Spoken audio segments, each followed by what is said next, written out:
Muito boa tarde, seja bem-vindo a mais uma edição deste espaço dedicado à sua saúde e bem-estar aqui no Porto Canal. Hoje, quinta-feira, abrimos as portas do consultório para ouvir as suas dúvidas relacionadas com dermatologia.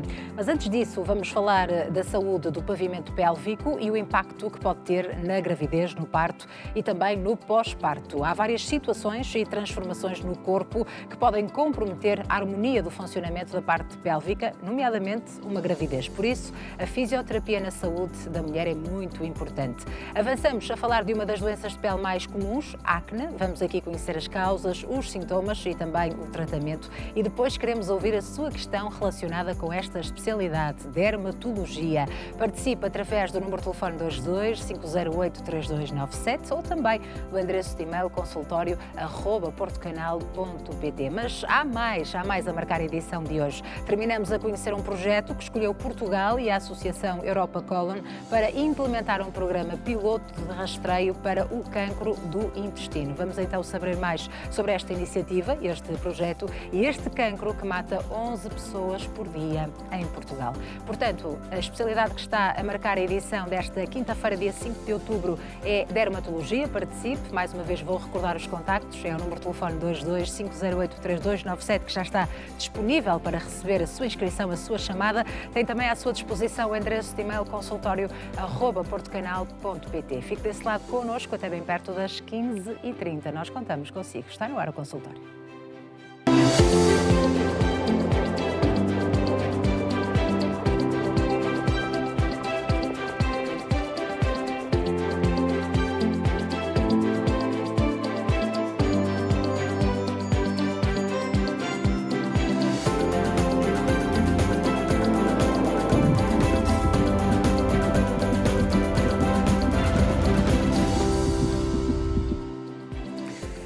De outubro, dia da implantação da República, é feriado em Portugal. Nós cá estamos para levar até si mais um programa dedicado à sua saúde e bem-estar e, claro, vamos ao encontro das suas dúvidas relacionadas com a sua saúde e bem-estar. A especialidade que hoje está em cima da mesa é dermatologia e, portanto, inscreva-se através do número de telefone 22-508-3297 ou do endereço de e-mail consultório@portocanal. Queremos, portanto, que aqui veja a sua questão esclarecida. Hoje, mais uma vez, dermatologia é a especialidade que está em cima da mesa. Já sabe que pode também enviar fotografias para assim ajudar o nosso médico convidado a encontrar uma solução para o seu caso, ou pelo menos aqui uma orientação, um acompanhamento para ajudá-lo, portanto, a ver a sua questão esclarecida. Mas avançamos porque há outros temas que estão a marcar o programa desta quinta-feira. Vamos falar da saúde do pavimento pélvico e também o impacto na gravidez e no parto. É a nossa convidada, a doutora Flávia Salé, fisioterapeuta, a quem agradeço a presença. É um gosto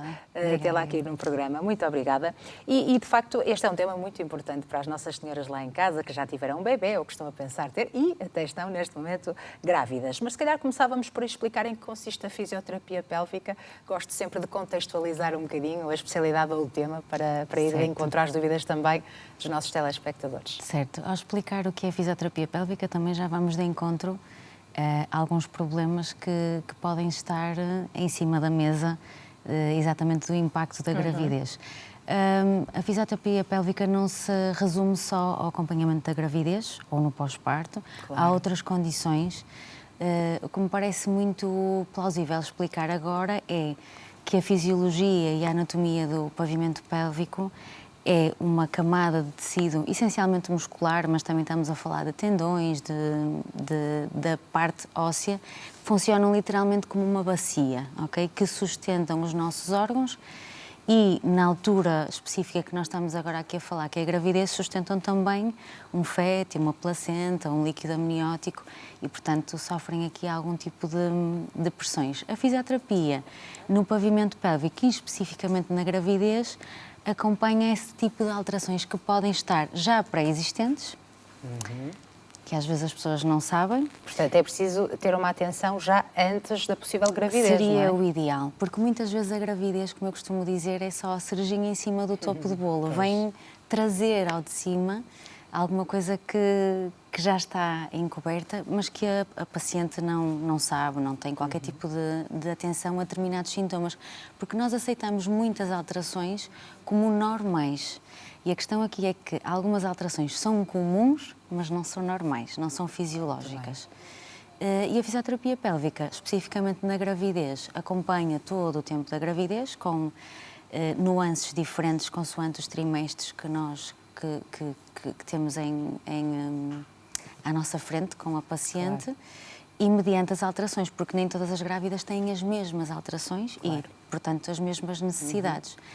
A fisioterapia no pavimento pélvico, para além de ajudar a grávida a passar esta fase e o pós-parto, também ajuda outras condições que não têm a ver com a gravidez. Uma incontinência urinária, uma incontinência fecal, prolapsos, que são caídas, descidas dos órgãos pélvicos, temos disfunções sexuais, dor nas relações sexuais também, dor nas menstruações, algumas situações nós também podemos ajudar, auxiliar. Ora, por exemplo, quando falamos de incontinência urinária, falamos de um tema comum, mas não normal. Exatamente, não é? Exatamente. Sim. Muitas mulheres encaram como, isso é normal, Exatamente. A minha gravidez também aconteceu, está tudo bem, mas mesmo. Não é assim. Não, nem com a fator idade. Claro. Não é normal nós com 50, 60 anos aceitarmos que temos perdas de urinas, claro. por muito pequeninas que elas sejam, ok? Sim, Porque às vezes dizemos, eu só quando tosse e espirro perco umas gotinhas e aceitamos isso como normal. Não é. É muito comum,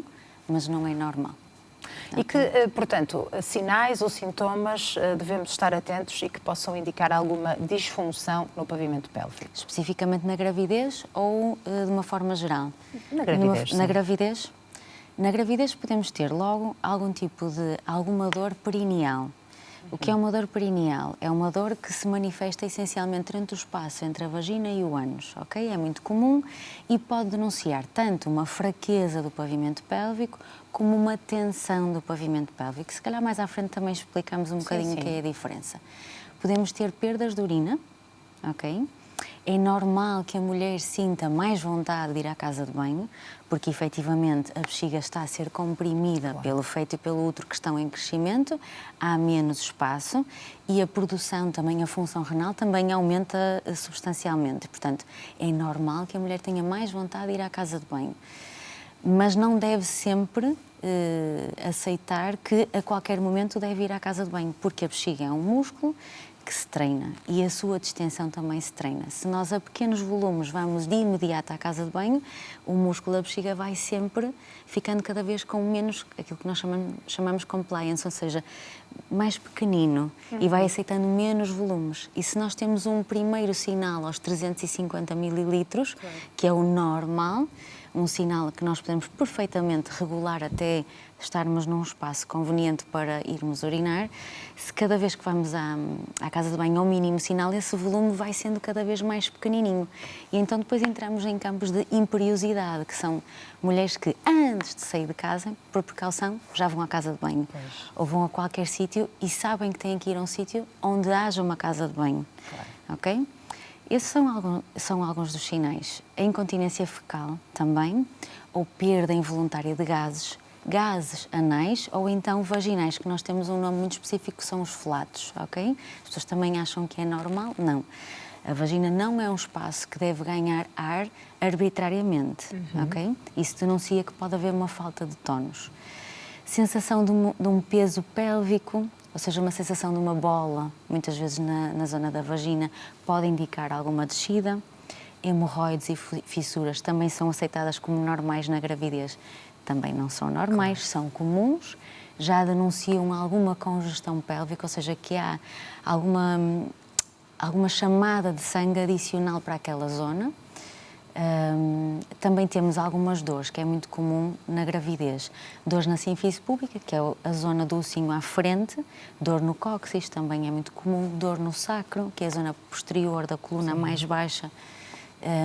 É muito comum, mas também não são questões que sejam normais de aceitar. Claro. E nós conseguimos minimizar algumas coisas. Todas as mulheres conhecem bem o seu corpo, portanto, qualquer alteração que surja deve ser sempre observada, não é? Exatamente, deve sempre sim. partilhar com o seu médico obstetra, e já existe muito essa ligação, Sim. essa relação do Sim. médico obstetra, não é? Sim. Dizer à mulher, olha, é melhor fazer fisioterapia, ter este acompanhamento, começar alguns exercícios, porque nós ouvimos muito nesta fase, as senhoras que já estiveram grávidas, têm que reforçar o pavimento pélvico. O que é que isto significa? Qual é a sua importância? Pronto, há aqui um mito em relação a isso, mas também já vamos falar sobre ele. Felizmente a relação da obstetrícia e da ginecologia com esta especialidade cada vez está mais íntima, felizmente. Também temos profissionais em fisioterapia com uma formação cada vez mais avançada, a dar provas evidentes de que o trabalho é efetivo, isso é ótimo. Em relação à questão do fortalecimento do pavimento pélvico, é verdade que deve ser feito ao longo de toda a vida, ok? Não é só circunstancial à gravidez, mas muitas vezes tem que ser um fortalecimento muito direcionado. Porquê?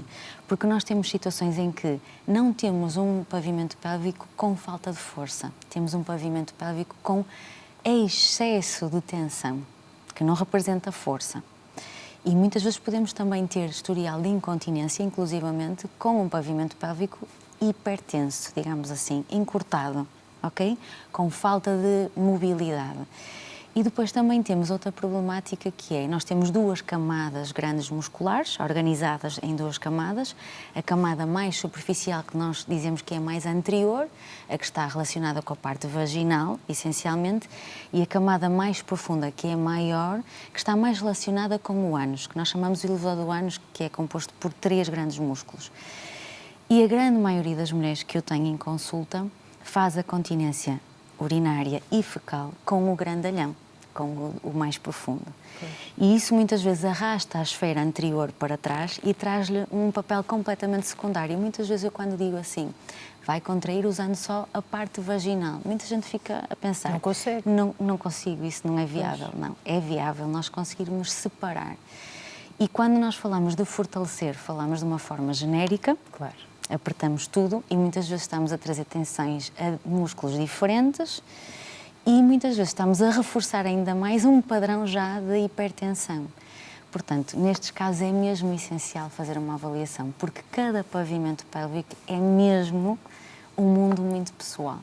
E quais são as causas possíveis de algumas destas disfunções que estivemos aqui a abordar? Pronto, especificamente na gravidez, Sim. há um papel muito mecânico, ou seja, há um peso que vai aumentando gradualmente ao longo de 40, 41 semanas, mais ou menos é a média, e isso representa um esforço mecânico para aqueles tecidos, ok? Há um peso adicional, há bebés maiorzinhos, há bebés mais pequeninos, barrigas maiores, barrigas menores, e também há pelvis com formatos diferentes. Nós também temos que aceitar que isto também há aqui divergências. Há pelvis ótimas para, que nós dizemos ótimas para receber e fazer um parto, que é, por exemplo, uma pelvis com um formato mais ginecoide, mas há pelvis mais androides ou platinoides que não são tão boas para fazer um parto vaginal. E isso também traz diferenças no suporte do pavimento pélvico, porque a amplitude dos músculos também difere. Para além da causa mecânica deste peso, há uma componente hormonal muito grande, que nós também não podemos dissociar da gravidez e, portanto, há aqui uma ressalva que eu gostava de fazer, que é, não é propriamente o tipo de parto que vai predispor a uma disfunção ou não. Ou seja, a gravidez, a parte hormonal, é transversal a qualquer gravidez, não é por ser uma cesariana, um parto vaginal, com episiotomia, com fórceps ou ventosas, que vai trazer ou não alterações. Pode trazer mais ou menos, a maior ou menor prevalência de determinadas questões. Mas, essencialmente, esta alteração hormonal é muito importante. Porquê? Porque a progesterona traz muita laxidão aos tecidos. E o que é que isto quer dizer? Que o intestino fica mais lento e, portanto, há mais probabilidade de obstipação. É mais um peso adicional para o pavimento pélvico suportar. Também traz mais laxidão aos ligamentos e, portanto, os tecidos ficam mais laxos, o músculo também relaxa mais. Há mais impotência do próprio músculo e depois há outra hormona muito importante, que é a relaxina, que a partir mais ou menos do 3º trimestre é injetada numa grande quantidade no corpo da mulher para promover essa laxidão ligamentar, para que os ossos da bacia possam afastar-se para que no momento do parto o bebê passe com mais facilidade possível. Porque nós somos os mamíferos que temos o último trimestre de desenvolvimento fora da bacia da mãe, exatamente por isto. Claro. Porque há uma incompatibilidade entre o tamanho do bebê, da cabeça do bebê, e a bacia, que a partir dos 9 meses, 40 semanas, 41, sim. já não é viável o bebê crescer mais dentro da bacia da mãe, porque depois já não pode passar. Claro. E então é importante. É incrível. O ser humano é incrível. O ser humano é incrível, Está sim. tudo muito bem feito. Então nós temos este último trimestre que nós já dizemos que são os outros 3 meses, dos 9 aos 12, em que nós nos desenvolvemos fora da pelvis da mãe. Exatamente por isto, porque a bacia já não consegue distender mais. Mas estes movimentos que nós temos de separação dos ilíacos, do sacro que faz uma contranutação, o próprio cóccix afasta, a sínfise púbica, que é o cinho da frente da bacia, também dilata. Isto é da responsabilidade de uma componente hormonal. E, portanto, isto depois está sempre uma laxidão aos tecidos. O estrogênio também aumenta muito a vascularização neste local e é sempre um peso adicional. Estamos a falar sempre de uma carga adicional e de tecidos que ficam mais fracos. Portanto, e há algumas estratégias que se podem adotar Sim, para sem prevenir dúvida. algumas destas alterações, não é? Sim. Aquilo que está definido pela evidência é a prática de exercício físico é uma grande ressalva para uma série de alterações, tendo em conta que tem que ser um exercício físico condicionado. Certo. Ou seja, se a mulher já pratica algum tipo de exercício de impacto, pode reduzir o impacto e tentar manter a atividade sempre acompanhada com um profissional que esteja dentro e esteja muito à vontade com estas alterações. Se não pratica exercício físico, então se vai buscar essa alternativa, que procure um exercício físico de baixo impacto. E aquilo que é muito preconizado será o Pilates clínico, específico para grávidas, ok? Infelizmente as piscinas não estão sempre indicadas por causa de uma questão de infecções urinárias, mas também seria um ambiente ótimo, sim. Mas podemos estar a falar de um ginásio normal, de um treino funcional normal também, com uma série de adaptações à grávida e ao tempo de gestação, que isto é importante. Mesmo o Pilates clínico deve ser sempre adaptado ao trimestre. É preciso ir ajustando os exercícios, não é? Sim. Ou seja, há também aqui um mito em que as primeiras 12 semanas, que é o período de risco abortivo aumentado, a grávida não deve praticar exercício, é questionável, ou seja, se calhar não deve iniciar alguma atividade nova, pode manter a atividade que já estava a fazer, com algumas adaptações, e depois continuar esse acompanhamento. No segundo trimestre ainda podemos pensar em fortalecer o pavimento pélvico, mas no terceiro trimestre a minha abordagem e de muitos outros profissionais é contemplar esse fortalecimento, mas acima de tudo o alongamento, ganhar espaço, aquilo que nós chamamos de um movimento orgânico, é para a bacia dilatar o máximo que conseguir, a barriga também ganhar espaço e sofrer menos a complicação, que agora também está muito em voga, de uma diástase disfuncional. E, portanto, o exercício físico está para acompanhar imensas alterações e dar essa força ao pavimento pélvico para ele suportar este peso adicional que vai ser sempre incrementado ao longo da gestação toda. E depois há intervenções específicas, a massagem perineal, ou seja, se nós encontramos um pavimento pélvico muito tenso, com pouca elasticidade, a massagem perineal pode ser feita pelo profissional e ensinado à própria grávida ou ao parceiro. Claro. Pode ser praticada também em casa. Os exercícios de respiração dirigida, que depois são ótimos para o momento do parto, Claro. para a grávida aprender a relaxar, porque hoje em dia também já há uma questão que está a ser posta um bocadinho de parte, que é a questão do empurrar no momento do parto, o fazer esforço para expulsar. É um movimento que vai acontecer, tal e qual como quando temos vontade de ficar, temos algumas contrações involuntárias. No parto isso também acontece, mas já não praticamos o empurrar, porque isso sujeita o pavimento pélvico a lacerações muito maiores. Então aquilo que nós fazemos para contornar isso é, antes, preparar o pavimento pélvico, massajá-lo, alongá-lo, com a prática de massagem perineal e alongamento dirigido, mas também muito à custa da respiração. Ou seja, perceber onde é que a grávida tem dor naquela contração e respirar para aquela zona, para que o tecido consiga automaticamente, de uma forma consciente, relaxar e ceder a passagem para o bebê. Porque é isso que é importante na informação da dor no parto. Ela existe para nos dar essa informação. Onde é que eu tenho que dirigir a minha atenção? Onde é que eu tenho que dirigir a minha respiração? Para que aquele tecido consiga automaticamente abrir, ceder e permitir essa passagem. E mesmo que o caminho mude, Sra. Doutora, mesmo que seja preciso ser feita uma cesariana, porque às vezes elas são necessárias de urgência, sim, sem dúvida. É importante manter essa respiração, não é? Até sem ao dúvida momento, nenhuma. manter essa calma, acho que vai facilitar todo sem o processo, dúvida. não é? O importante é que aquilo se faça com serenidade, tudo certo. se faça com serenidade. Porque o trabalho de parto pode começar e pode durar horas. Pois. E este trabalho de respiração é ótimo exatamente por isso, porque, como eu lhe tinha dito, ser uma cesariana, um parto vaginal ou um parto instrumentalizado diminui a prevalência de algumas lesões do pavimento pélvico, mas não é determinante de que não as vai ter, não é? Por exemplo, uma cesariana não protege, não é protetiva em relação à incontinência urinária num pós-parto.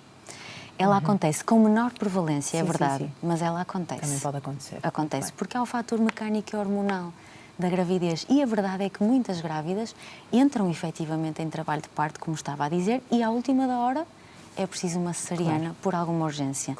E até lá já houve alterações, o bebê já insinuou, já encaixou não só no primeiro diâmetro, mas até no segundo, ok?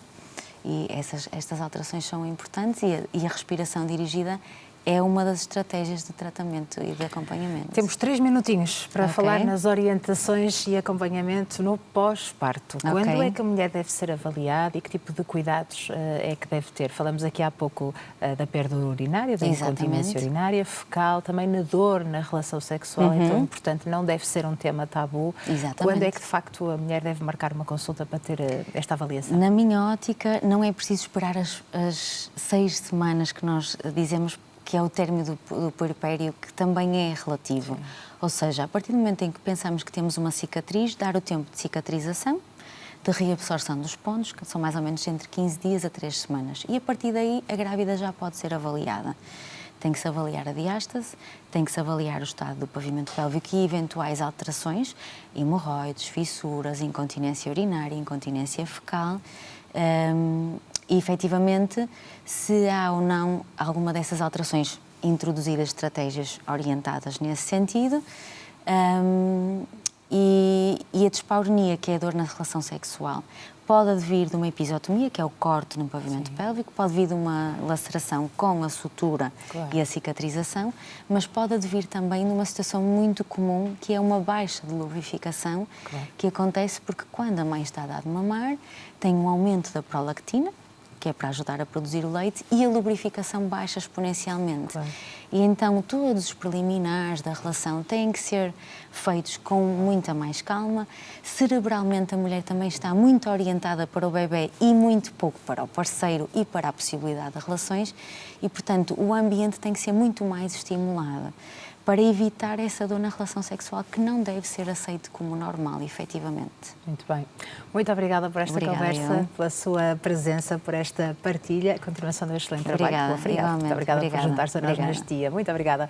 Seguimos em frente aqui no consultório. Já sabe que dermatologia é a especialidade que está em cima da mesa hoje. Avançamos então a falar de uma das doenças de pele mais comuns, acne. Vamos aqui conhecer as causas, os sintomas e, claro, também falar do tratamento. Depois queremos ouvir a sua questão relacionada com este tema ou dermatologia. Deve marcar o número de telefone 225083297 para se inscrever e depois poder participar, mas tem também à sua disposição o endereço de e-mail consultorio@portocanal.pt para entrar em contacto connosco por escrito, partilhar connosco toda esta informação ou, como é habitual, quando temos aqui a especialidade de dermatologia, uma fotografia. Vamos fazer um curtíssimo intervalo, estamos de regresso daqui a uns minutos. Até já.